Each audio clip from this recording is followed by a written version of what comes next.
Hi there. Today I'm going to show you how to play a game called Coins on a Board. So for you, in your Bridges student book, you have a page that looks like this. It is on page 66. The only problem for me is that it's sideways, so I'm kind of looking at it with my head like that. So I did something different for me so that I can show you how I'm going to play, and I'm going to show you how I'm going to play without a partner too. So here there's a coin board, and then there are two players. One player gets 6 tens, and the other player also gets 6 tens. So it's a race to see who can get closest to 60. But for me, I couldn't work on it that way because it was sideways. So here I have 6 tens, 10, 20, 30, 40, 50, 60 for one player who's going to be named Ruby because she is a ruby-throated hummingbird. And then I have 6 tens for me to keep track of my score. 10, 20, 30, 40, 50, 60 for me. And then I've got a board right there that says coins on a board, game board. Instead of where it says teacher and students, I crossed off teacher and I put an R for Ruby and I put an M for me. So this is a game about something called coordinates. Coordinates. So this is a grid. This is called a coordinate grid. So going up and down this way, you can see that each row is given a number. This is row 1, this is row 2, this is row 3, this is row 4. But you could see that these, what's called coordinates down here on this row show that things in this column, this is column A. So a row goes across, a column goes up and down. So this is column A, this is column B, this is column C, and this is column D. Now, the way the game normally works is that we would pick a card and it would show us something like that.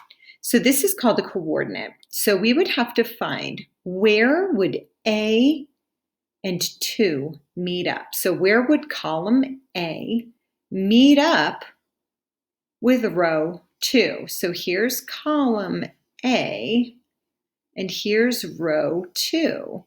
So which coin on this board is in both of these? It's in column A and it's in row 2. Well, can it be this? No, because that's in row 1. Could it be this? Well, that's in column A and it's in row 2. Can't be this one because that's in row 3. And it can't be this because that's in row 4. Okay, so it has to be the one that's exactly where A meets up with 2. Okay, so I might take my fingers and put a finger on the 2 and a finger on the A and see where they meet up. So right there, there's a penny. So if I had picked that card and I got A2, on that round, I would win a penny.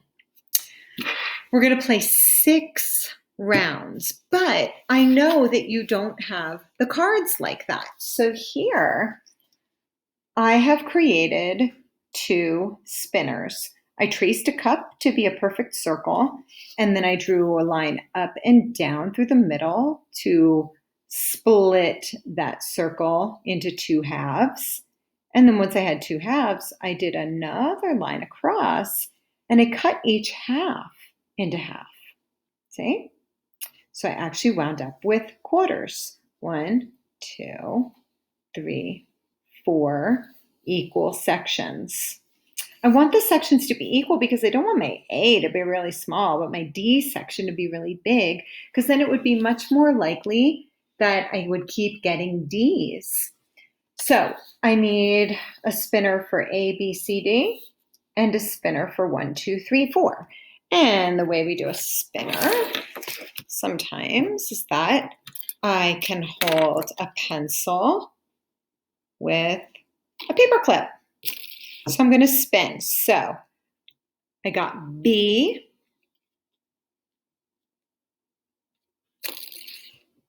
3. So that was my turn. So I have me here. So I'm going to try to write this upside down. I'm going to write my coordinate.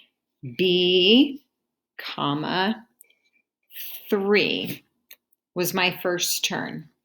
Now let's look back at the board all together. So B and 3 meet up at a dime. So since that was my turn, I won a dime. So far, I have 10 cents. You also have something that looks like this on your paper that I was looking at sideways, like that. So if I won a dime, I won 10 cents on my first turn, right?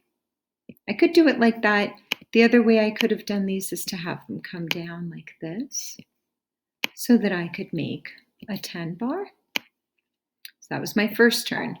Got to keep track of my turns because we each are going to take 6 turns. All right, it is Ruby's turn to spin. So we're going to see what she gets for her coordinates. Oh, she also got a B. And, oh, we are tied because she also got the coordinates B3. So we already saw that one, that B3 was a dime. So she, right now, also has 10. So we're going to give her 10 in a row like that.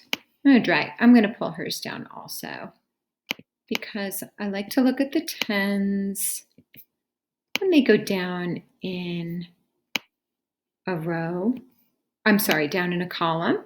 So it reminds me of a 10 bar. So we're going to keep playing until we have each had 6 turns. So I'm just going to do one more of my turns to show you. Oh, I keep getting a B. It must be gravity happening. Okay, so I got A2.